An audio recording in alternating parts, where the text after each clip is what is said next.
I'm at that point where all I want to do is give up. I feel so fatigued and I'm just exhausted, honestly. I'm at that point where I am further than halfway, and so giving up would truly be a travesty because I've put so much into this.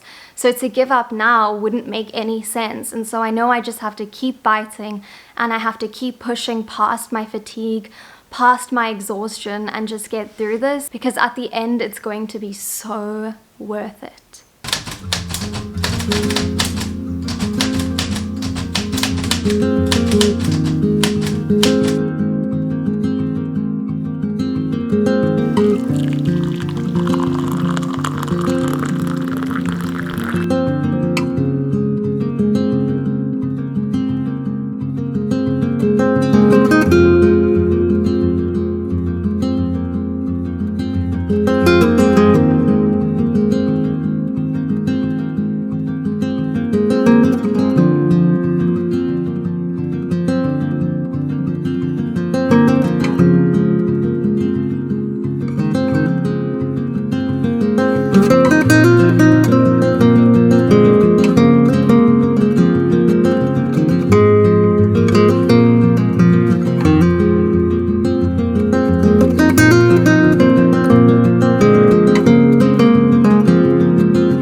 Winter lights streaming in, and it's so stunning sitting here amongst the treetops just writing and allowing the creativity to flow without feeling like what I'm doing is not good enough. And I think that that's a super important part of the creative process, is showing up consistently on the days that you feel bad as well as the days that you feel good. It's so easy to show up for your creative dreams when you're feeling inspired, when you're feeling good, and when you're able to do so. But the harder days are really where that consistency matters, because the more we show up and commit to our dreams, commit to our goals, the more we prove to ourselves that we can actually do it. And then it's also about leaning into the beauty. So sometimes, especially today when I'm feeling really creatively stuck, I lean into beauty, and that beauty inspires me. So lighting a candle, burning some incense, watching the sun peek through the treetops, and just really sitting in that beauty and allowing nature to inspire me. Because on the days where you're struggling with inspiration, I find that leaning into beauty outside of your creative project is super helpful, super inspiring, and might help re-spark that love.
Having such a magical time just reconnecting to myself in nature.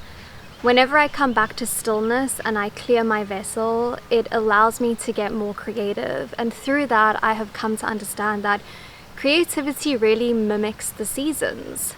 Winter is all about getting clear in your vessel, allowing all those insecurities and the things that are standing in your way to die. so that you can really move forward. Spring is about planting seeds, putting in the plans for your creative goals, setting up space and time. Summer is really about harvesting. Autumn is about coming back into stillness, coming back into rest.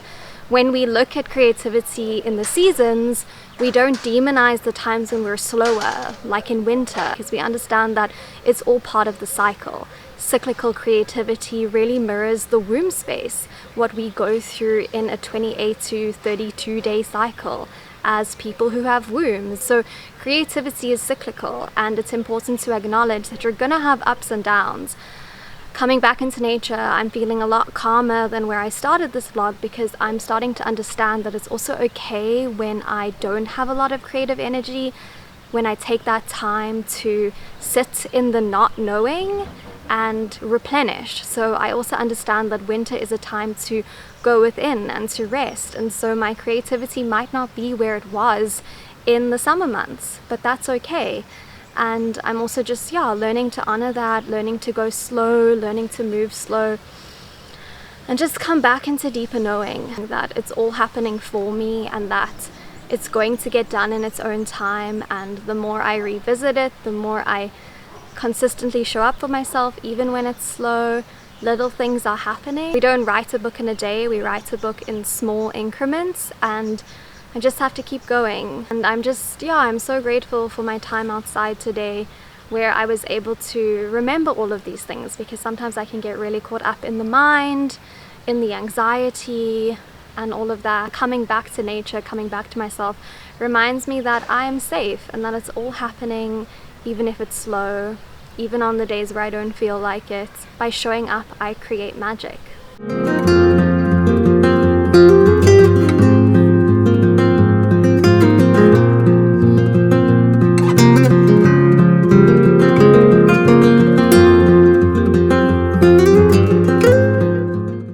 Writing for the day. Today was a really hard day creatively. I know that I said in the beginning of the video that I kind of felt like giving up, and I've come so far, and so giving up wouldn't make sense.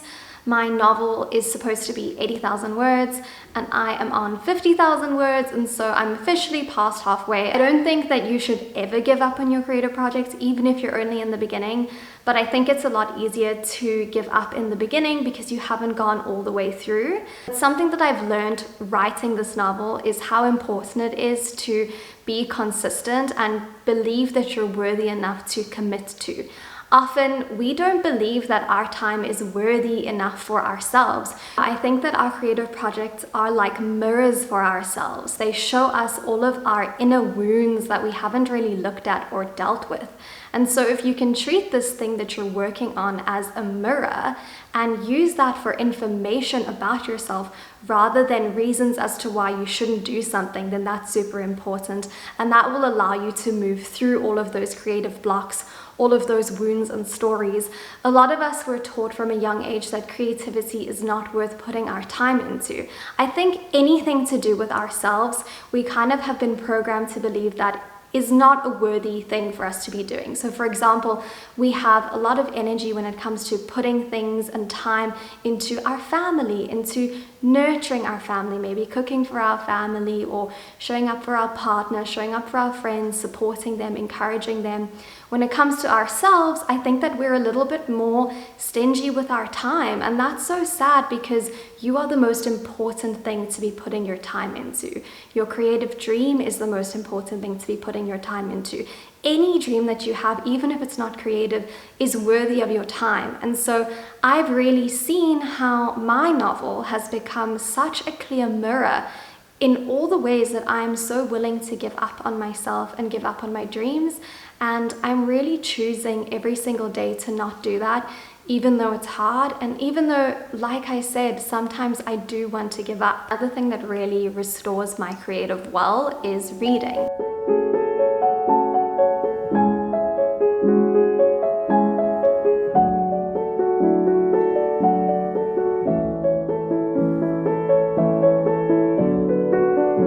Something else that really helps my creativity is to do yoga.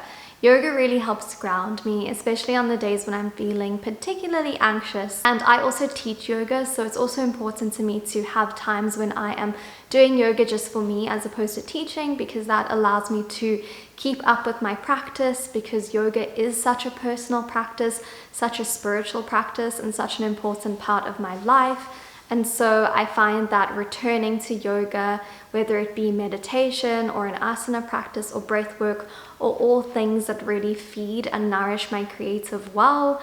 And so I think it's always important to have things that feed your creative well, whatever that is, whether it's walking in nature, whether it's tea ceremonies, whether it's journaling. I think that creativity is such a spiritual thing, and we also need to tend to those spiritual realms in order for us to further access that creative energy.